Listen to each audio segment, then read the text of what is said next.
Audiolibros Yorkbook presenta 1984, George Orwell. Narración a cargo de Juan. Parte 2, capítulo 2. Winston emprendió la marcha por el campo. El aire parecía besar la piel. Era el segundo día de mayo. Del corazón del bosque venía el arrullo de las palomas. Era un poco pronto. El viaje no le había presentado dificultades y la muchacha era tan experimentada que le infundía a Winston una gran seguridad. Confiaba en que ella sabría escoger un sitio seguro. En general, no podía decirse que se estuviera más seguro en el campo que en Londres. Desde luego, no había telepantallas, pero siempre quedaba el peligro de los micrófonos ocultos que recogían vuestra voz y la reconocían. Además, no era fácil viajar individualmente sin llamar la atención. Para distancias de menos de 100 kilómetros no se exigía visar los pasaportes, pero a veces vigilaban patrullas alrededor de las estaciones de ferrocarril y examinaban los documentos de todo miembro del partido al que encontraran y le hacían difíciles preguntas. Sin embargo, Winston tuvo la suerte de no encontrar patrullas y desde que salió de la estación se aseguró, mirando de vez en cuando cautamente hacia atrás, de que no lo seguían. El tren iba lleno de proles con aire de vacaciones, quizá porque el tiempo parecía de verano. El vagón en que viajaba Winston llevaba asientos de madera y su compartimiento estaba ocupado casi por completo con una única familia, desde la abuela, muy vieja y sin dientes, hasta un niño de un mes. Iban a pasar la tarde con unos parientes en el campo y, como le explicaron con toda libertad a Winston, para adquirir un poco de mantequilla en el mercado negro. Por fin, llegó a la vereda que le había dicho ella y siguió por allí entre los arbustos. No tenía reloj, pero no podían ser todavía las 15. Había tantas flores silvestres que le era imposible no pisarlas. Se arrodilló y empezó a coger algunas, en parte por echar algún tiempo fuera y también con la vaga idea de reunir un ramillete para ofrecérselo a la muchacha. Pronto formó un gran ramo y estaba oliendo su enfermizo aroma cuando se quedó helado al oír el inconfundible crujido de unos pasos tras él sobre las ramas secas. Siguió cogiendo florecillas. Era lo mejor que podía hacer. Quizá fuese la chica, pero también pudieran haber ido seguido. Mirar para atrás era mostrarse culpable. Todavía le dio tiempo de coger 2 flores más. Una mano se le posó levemente sobre el hombro. Levantó la cabeza. Era la muchacha. Esta volvió la cabeza para prevenirle de que siguiera callado. Luego apartó las ramas de los arbustos para abrir paso hacia el bosque. Era evidente que había estado allí antes, pues sus movimientos eran los de una persona que tiene la costumbre de ir siempre por el mismo sitio. Winston la siguió sin soltar su ramo de flores. Su primera sensación fue de alivio, pero mientras contemplaba el cuerpo femenino, esbelto y fuerte a la vez, que se movía ante él y se fijaba en el ancho cinturón rojo, lo bastante apretado para hacer resaltar la curva de sus caderas, empezó a sentir su propia inferioridad. Incluso ahora le parecía muy probable que cuando ella se volviera y lo mirara, lo abandonaría. La dulzura del aire y el verdor de las hojas lo hechizaban. Ya cuando venía de la estación, el sol de mayo le había hecho sentirse sucio y gastado,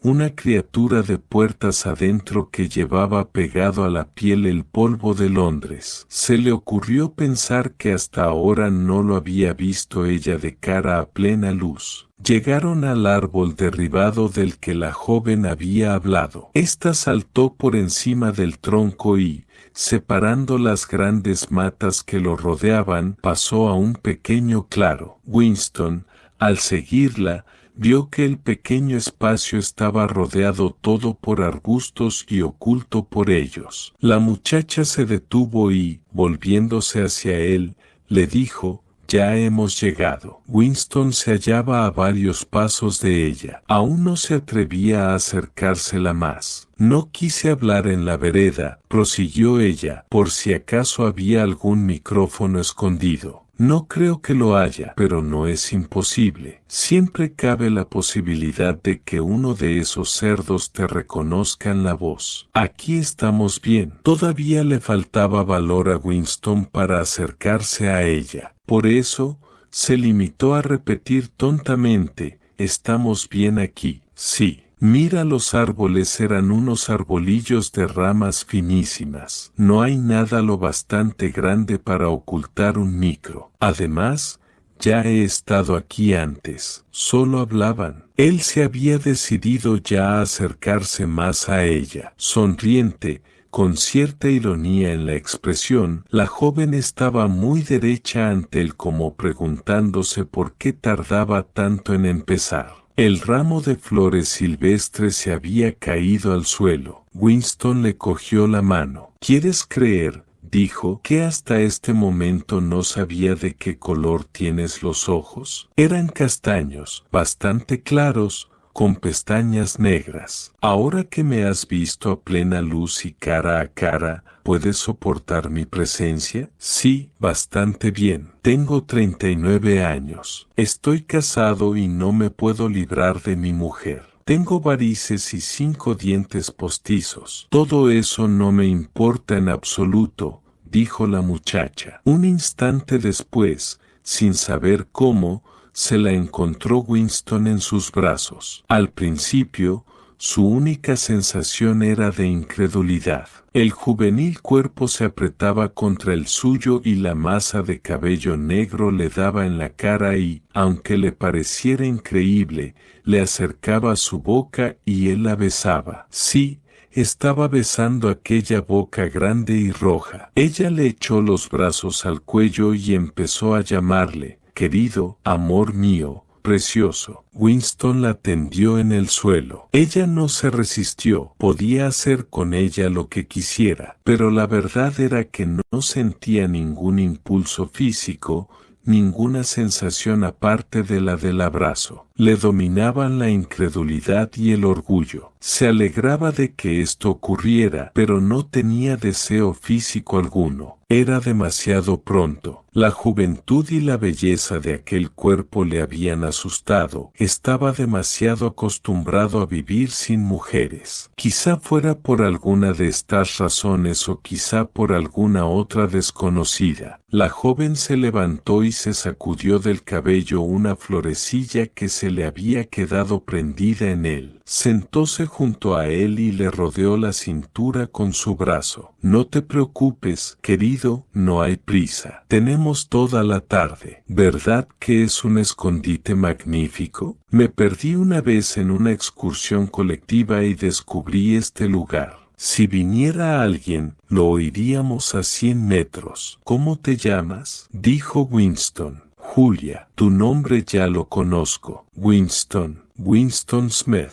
«¿Cómo te enteraste?». «Creo que tengo más habilidad que tú para descubrir cosas, querido. Dime, ¿qué pensaste de mí antes de darte aquel papelito?». Winston no tuvo ni la menor tentación de mentirle. Era una especie de ofrenda amorosa empezar confesando lo peor. «Te odiaba. Quería abusar de ti y luego asesinarle. Hace 2 semanas pensé seriamente romperte la cabeza con una piedra. Si quieres saberlo, te diré que te creía en relación con la policía del pensamiento». La muchacha se reía encantada, tomando aquello como un piropo por lo bien que se había disfrazado. «La policía del pensamiento, ¿qué ocurrencias? No es posible que lo creyeras». «Bueno, quizá no fuera exactamente eso, pero, por tu aspecto, quizá por tu juventud y por lo saludable que eres, en fin, ya comprendes, creí que probablemente pensaste que era una excelente afiliada, pura en palabras y en hechos. Estandartes, desfiles, consignas, excursiones colectivas y todo eso. Y creíste que a las primeras de cambio te denunciaría como criminal mental y haría que te mataran. Sí, algo así. Ya sabes que muchas chicas son de ese modo. La culpa la tiene esa porquería, dijo Julia quitándose el cinturón rojo de la liga anti-sex y tirándolo a una rama, donde quedó colgado. Luego, como si el tocarse la cintura le hubiera recordado algo, sacó del bolsillo de su mono una tableta de chocolate. La partió por la mitad y le dio a Winston uno de los pedazos. Antes de probarlo, ya sabía él por el olor que era un chocolate muy poco frecuente. Era oscuro y brillante, envuelto en papel de plata. El chocolate, corrientemente, era de un color castaño claro y desmigajaba con gran facilidad, y en cuanto a su sabor, era algo así como el del humo de la goma quemada. Pero alguna vez había probado chocolate como el que ella le daba ahora. Su aroma le había despertado recuerdos que no podía localizar, pero que lo turbaban intensamente. ¿Dónde encontraste esto?, dijo. En el mercado negro, dijo ella con indiferencia. Yo me las arreglo bastante bien. Fui jefe de sección en Los Espías. Trabajo voluntariamente 3 tardes a la semana en la Liga Juvenil Anti-Sex. Me he pasado horas y horas desfilando por Londres. Siempre soy yo la que lleva uno de los estandartes. Pongo muy buena cara y nunca intento librarme de una lata. Mi lema es: grita siempre con los demás. Es el único modo de estar seguros. El primer trocito de chocolate se le había derretido a Winston en la lengua. Su sabor era delicioso, pero le seguía rondando aquel recuerdo que no podía fijar, algo así como un objeto visto por el rabillo del ojo. Hizo por librarse de él, quedándole la sensación de que se trataba de algo que él había hecho en tiempos y que hubiera preferido no haber hecho. Eres muy joven, dijo. Debes de ser unos 10 o 15 años más joven que yo. ¿Qué has podido ver en un hombre como yo que te haya atraído? Algo en tu cara. Me decidí a arriesgarme. Conozco enseguida a la gente de la acera de enfrente. En cuanto te vi supe que estabas contra ellos. Ellos, por lo visto, quería decir el partido, y sobre todo el partido interior, sobre el cual hablaba Julia con un odio manifiesto que intranquilizaba a Winston. Aunque sabía que aquel sitio en que se hallaban era uno de los poquísimos lugares donde nada tenían que temer, le asombraba la rudeza con que hablaba Julia. Se suponía que los miembros del partido no decían palabrotas,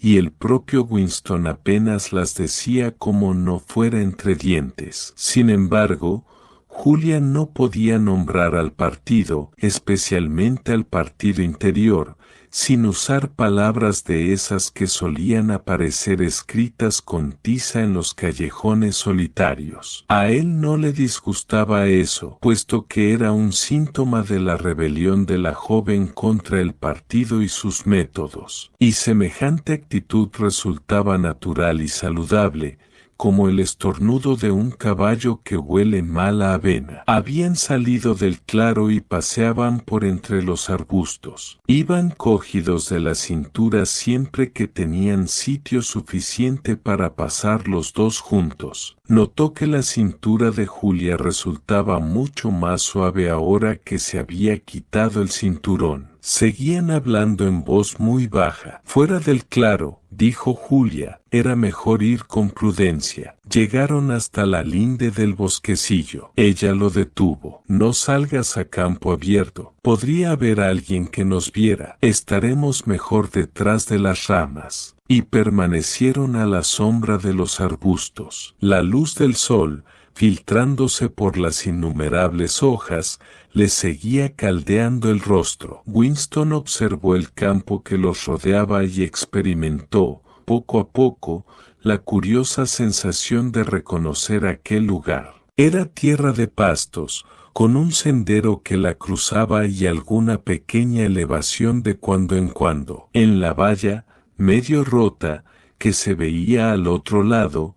Se divisaban las ramas de unos olmos que se balanceaban con la brisa, y sus hojas se movían en densas masas como cabelleras femeninas. Seguramente por allí cerca, pero fuera de su vista, habría un arroyuelo. ¿No hay por aquí cerca un arroyo?, murmuró. Sí lo hay. Está al borde del terreno colindante con este. Hay peces, muy grandes por cierto. Se puede verlos en las charcas que se forman bajo los sauces. Es el país dorado, casi, murmuró. ¿El país dorado? No tiene importancia. Es un paisaje que he visto algunas veces en sueños. Mira, susurró Julia. Un pájaro se había movido en una rama a unos 5 metros de ellos y casi al nivel de sus caras. Quizá no los hubiera visto. Estaba en el sol y ellos a la sombra. Extendió las alas,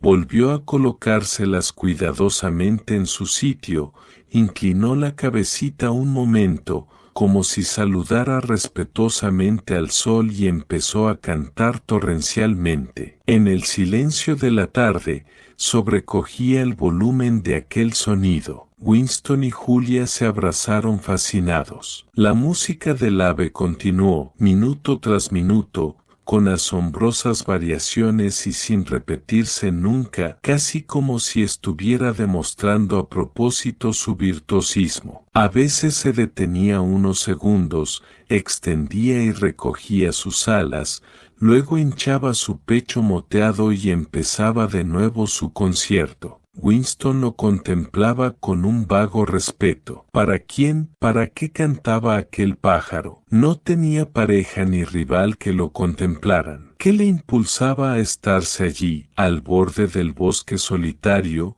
regalándole su música al vacío? Se preguntó si no habría algún micrófono escondido allí cerca. Julia y él habían hablado solo en murmullo, y ningún aparato podría registrar lo que ellos habían dicho. Pero si el canto del pájaro, quizás al otro extremo del instrumento algún hombrecillo mecanizado estuviera escuchando con toda atención, sí, escuchando aquello. Gradualmente la música del ave fue despertando en él sus pensamientos. Era como un líquido que saliera de se mezclara con la luz del sol, que se filtraba por entre hojas. Dejó de pensar y se limitó a sentir. La cintura de la muchacha bajo su brazo era suave y cálida. Le dio la vuelta hasta quedar abrazados cara a cara. El cuerpo de Julia parecía fundirse con el suyo. Donde quiera que tocaran sus manos, cedía todo como si fuera agua. Sus bocas se unieron con besos muy distintos de los duros besos que se habían dado antes. Cuando volvieron a apartar sus rostros, suspiraron ambos profundamente. El pájaro se asustó y salió volando con un aleteo alarmado. Rápidamente, sin poder evitar el crujido de las ramas bajo sus pies, regresaron al claro. Cuando estuvieron ya en su refugio, se volvió Julia hacia él y lo miró fijamente. Los dos respiraban pesadamente, pero la sonrisa había desaparecido en las comisuras de sus labios. Estaban de pie y ella lo miró por un instante y luego tanteó la cremallera de su mono con las manos. Sí. Fue casi como en un sueño, casi tan velozmente como él se lo había imaginado. Ella se arrancó la ropa y cuando la tiró a un lado fue con el mismo magnífico gesto con el cual toda una civilización parecía anihilarse. Su blanco cuerpo brillaba al sol. Por un momento él no miró su cuerpo. Sus ojos habían buscado ancoraje en el pecoso rostro con su débil y franca sonrisa. Se arrodilló ante ella y tomó sus manos entre las suyas. ¿Has hecho esto antes? Claro, cientos de veces. Bueno, muchas veces. ¿Con miembros del partido? Sí,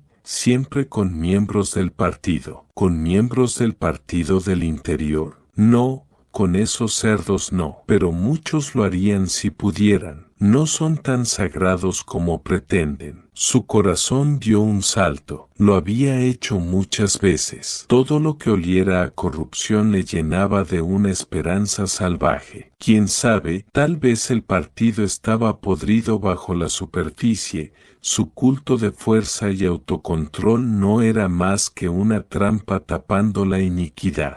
Si hubiera podido contagiarlos a todos con la lepra o la sífilis, con qué alegría lo hubiera hecho. Cualquier cosa con tal de podrir, de debilitar, de minar. La atrajo hacia sí, de modo que quedaron de rodillas frente a frente. Oye, cuantos más hombres hayas tenido, más te quiero yo. ¿Lo comprendes? Sí, perfectamente. Odio la pureza, odio la bondad. No quiero que exista ninguna virtud en ninguna parte. Quiero que todo el mundo esté corrompido hasta los huesos. Pues bien, debo irte bien, cariño. Estoy corrompida hasta los huesos. ¿Te gusta hacer esto? No quiero decir simplemente yo, me refiero a la cosa en sí. Lo adoro. Esto era sobre todas las cosas lo que quería oír. No simplemente el amor por una persona, sino el instinto animal, el simple indiferenciado deseo. Esta era la fuerza que destruiría al partido. La empujó contra la hierba entre las campanillas azules. Esta vez no hubo dificultad. El movimiento de sus pechos fue bajando hasta la velocidad normal y con un movimiento de desamparo se fueron separando. El sol parecía haber intensificado su calor. Los dos estaban adormilados. Él alcanzó su desechado mono y la cubrió parcialmente. Al poco tiempo se durmieron profundamente. Al cabo de media hora se despertó Winston. Se incorporó y contempló a Julia,